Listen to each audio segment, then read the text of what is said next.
चलिए बढ़ते हैं आज की कहानी की ओर। दोस्तों, शाम का समय था और आज ठंडी ठंडी हवाएं अपना कहर बरपा रही थी। ठंड का एक ऐसा जमावड़ा था कि लोगों को दिन में भी चादर ओढ़कर ही घर से बाहर निकलना पड़ रहा था। हल्की हल्की ठंडी ठंडी हवाओं ने मेरे शरीर को भी पूरे तरीके से बर्फ की तरह से जमा दिया था। उस समय मैं ड्राइव कर रहा था और मैं अपनी सारी डिलीवरीज खत्म कर चुका था। जब मैं वापस अपनी दुकान पर पहुंचा तो मेरे मालिक ने मुझे आज एक और डिलीवरी करने का न्योता दे दिया। साथ ही उन्होंने बताया कि आज आपको एक्स्ट्रा बोनस भी मिलेगा। और दोस्तों, मैं आपको बताना चाहूंगा कि हम ट्रक ड्राइविंग का काम इसलिए करते हैं ताकि हम अपने घर का खर्चा करा सकें, जिस कारण मैं इस डिलीवरी को कंप्लीट करने हेतु तत्काल ही तैयार था। लेकिन मेरे साथी ड्राइवर का कहना था कि उस रास्ते में भूत पिशाच निवास करते हैं, जिस कारण कोई भी उस डिलीवरी को करने से कतरा जाता है। लेकिन मैं आपको पहले भी बता चुका हूं कि मैंने अपनी जिंदगी में कभी भी भूत प्रेत जैसी चीजों में बिल्कुल भी विश्वास ही नहीं किया, और साथ ही मेरे जीवन में कभी भी इस तरीके की घटना ने कोई जन्म ही नहीं लिया, जिस कारण इन चीजों पर विश्वास ही नहीं होना एक लाजमी सी बात थी। लेकिन जिंदगी जैसे जैसे समय का पहिया घूमता है तो वैसे वैसे इंसान को इन चीजों से सामना करना ही पड़ता है जो इस दुनिया में मौजूद होती हैं। उस दिन रात के करीब 7:30 बजे के आसपास मैं अपना ट्रक पूरा लोड करवाने के बाद वहां से निकल पड़ा। आज मेरे साथ कोई नहीं था, या फिर ऐसा कहें कि आज मेरा खलासी उस डिलीवरी के नाम से अपने घर लौट गया। पता नहीं क्यों, लेकिन धमुखेड़ा गांव का नाम जैसे उन सभी लोगों के कानों में पड़ा तो उन सभी की आंखें कुछ पलों के लिए तिलमिला सी गईं। पता नहीं क्या था उस स्थान पर ऐसा, जिस कारण मेरे सभी साथी ड्राइवर और सभी हेल्पर उसका नाम सुनते ही डर के मारे वहां जाने को तैयार नहीं थे। मगर मैं नया नवेला ट्रक ड्राइवर होने के साथ काफी जोशीला भी था। मैं लंबी लंबी उबासियां लेता हुआ आगे बढ़ रहा था। तभी मुझे अपने ट्रक के बिल्कुल सामने एक आदमी दिखाई दिया जो मुझसे लिफ्ट मांग रहा था। तभी मैंने बिना कुछ सोचे समझे उस आदमी के सामने अपने ट्रक का ब्रेक लगा दिया। तभी वो आदमी ट्रक के नीचे से बोल पड़ा, अरे भाई साहब, मुझे आगे वाले गांव तक ही जाना है, अगर आप छोड़ दोगे तो भगवान आपका भला करेगा। फिर क्या था, मैंने उसे अंदर बैठने को कहा और फिर वो बंदा मेरी ट्रक में बैठ गया। उसके बैठने के बाद पता नहीं क्यों, लेकिन ट्रक थोड़ी सी हिल गई। या तो मुझे ही ऐसा प्रतीत हुआ या फिर असल में कुछ ऐसा हुआ था। और ऊपर से मुझे इस बात का भी डर था कि कहीं सामान के अंदर कोई टूट फूट ना आ जाए, वरना कुछ सामान टूटने पर नुकसान की भरपाई करनी होगी। बाद में मैं अपने आगे वाले हिस्से से नीचे उतरते हुए ट्रक के पीछे पहुंचा और सामान पर अपनी निगरानी दौड़ाने लगा। मैंने देखा कि पूरा सामान एकदम सही से रखा हुआ था। बाद में मैंने इन चीजों को नजरअंदाज किया और वापस से अपने ट्रक में आकर बैठ गया। रास्ता अभी भी तकरीबन 75 किलोमीटर का बाकी था, जिस कारण ट्रक फुल स्पीड में भागने वाली थी। मैं अपने ट्रक में बैठने के बाद अब ट्रक को वापस से उसी स्पीड के साथ आगे बढ़ाने वाला था तो उस बंदे ने मुझसे पूछते हुए कहा, अरे भाई, तुम्हें आगे कहाँ तक जाना है? तो मैंने उसे खेड़ा गांव के बारे में बताया, जिसे सुनकर उसका चेहरा सफेद पड़ गया। मुझे तो समझ ही नहीं आया कि लोगों को उस गांव से ऐसी क्या नफरत है जिसकी वजह से सभी लोगों के अंदर डर नाम का एक भूचाल उठने लगता है। मुझे नहीं मालूम था कि लोगों में उसका क्या खौफ है। मुझे बस अपनी डिलीवरी से मतलब था, तो मैंने उस आदमी से इसके बारे में पूछना भी ठीक नहीं समझा। फिर मैं चुपचाप अपने ट्रक को ड्राइव कर रहा था। फिर वो आदमी बोल पड़ा, भाई साहब, शायद आपको पता नहीं है, उस गांव के अंदर प्रेतात्माओं का इतना गहरा वास है कि आपके ऊपर भूत प्रेत का वार कभी भी हो सकता है। इस बार मेरे मन में हंसी का भूचाल उठ रहा था। मैं हंसना तो चाहता था, लेकिन मेरे मुंह से हंसी तक बाहर ही नहीं निकल पाई। खैर, वो आदमी उम्र में मुझसे काफी बड़ा था, जिस कारण मैंने उसकी बातों को काटना ठीक नहीं समझा और उसकी बातों को सुनता रहा।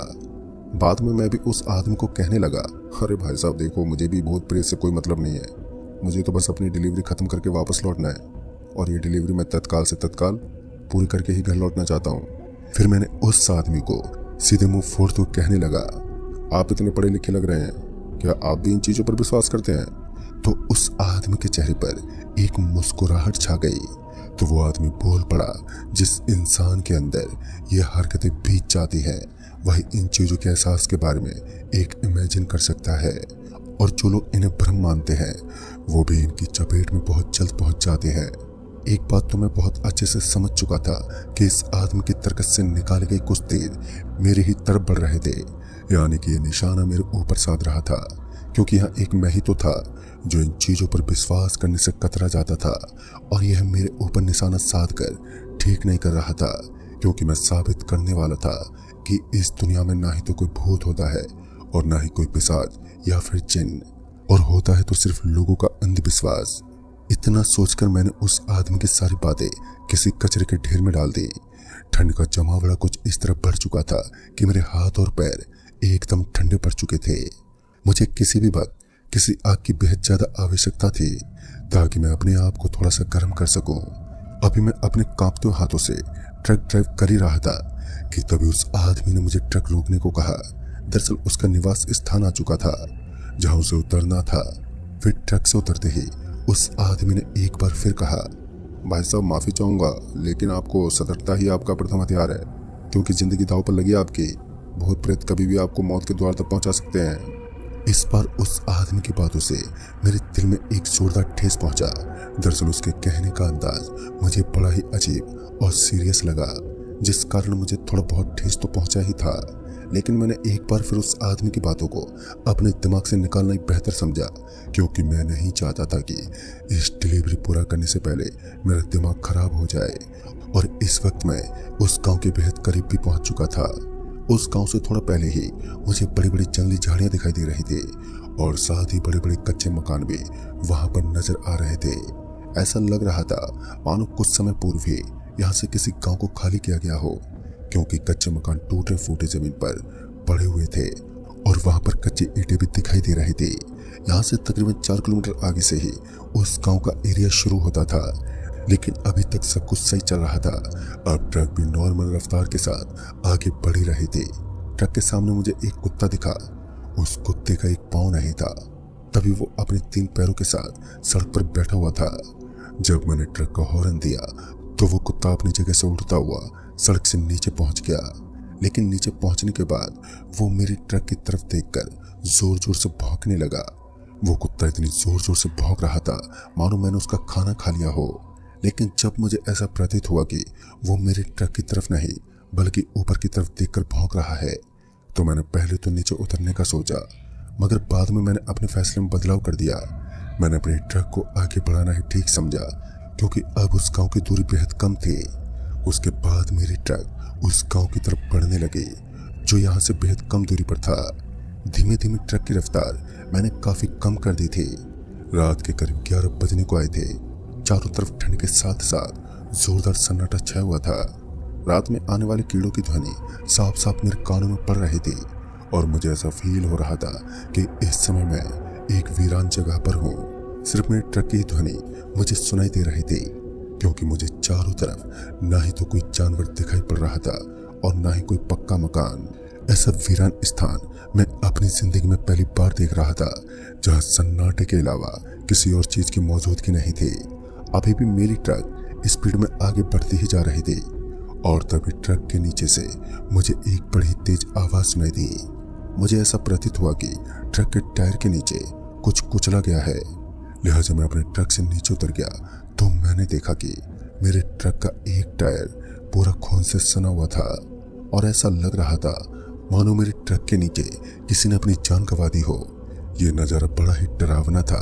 फिर मैं अपने ट्रक के थोड़ा पीछे देखने लगा तो मैंने देखा कि 3 पैरों वाला वो कुत्ता एक जमीन से एकदम चिपका हुआ था, यानी कि उसी कुत्ते ने मेरे ट्रक के टायर के नीचे जाने की हिमाकत की थी।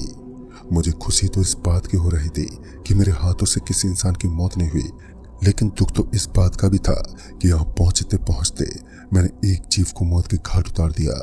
मुझे जोरों की ठंड लगने लगी तो मैं वापस से अपने ट्रक में चढ़ने लगा। तभी मुझे एक औरत की आवाज आई, तुमने हमारे पालतू कुत्ते को मारकर अपनी मौत को दावत दी है।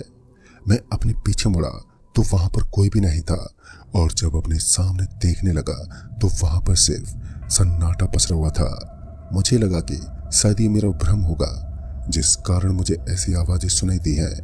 मैं ट्रक में बैठकर ट्रक को आगे बढ़ाने ही वाला था कि मेरी नजर मेरी बगल वाली सीट पर पड़ी, तो मैंने पाया कि वहां एक औरत एक कुत्ते को अपनी गोद में लिए बैठी थी और उस औरत को अपने ट्रक में देखने के बाद जहां मुझे एक तरफ हैरानी हो रही थी तो दूसरी तरफ डर ने मेरे दिल में अपना भयानक आतंक मचाना शुरू कर दिया था, क्योंकि जब मेरी नजर उस औरत के कदमों पर पड़ी तब मेरी हवा ही निकल गई। दरअसल मैंने बड़े बुजुर्गों से सुना था कि डायन जैसी चीजों के पैर पीछे की तरफ मुड़े हुए होते हैं, तो असल में कुछ ऐसा ही था।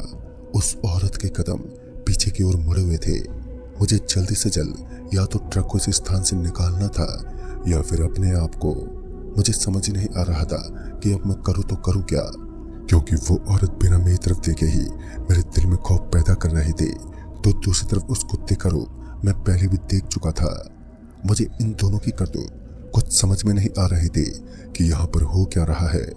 अब मेरी समझ से सब कुछ बाहर था, लेकिन मुझे एक बात अच्छी तरीके से पता चल चुकी थी कि इस वक्त मैं किसी डायन के साथ ट्रक में बैठा हुआ हूँ, जहाँ कभी भी मेरे ऊपर मौत का वार हो सकता है।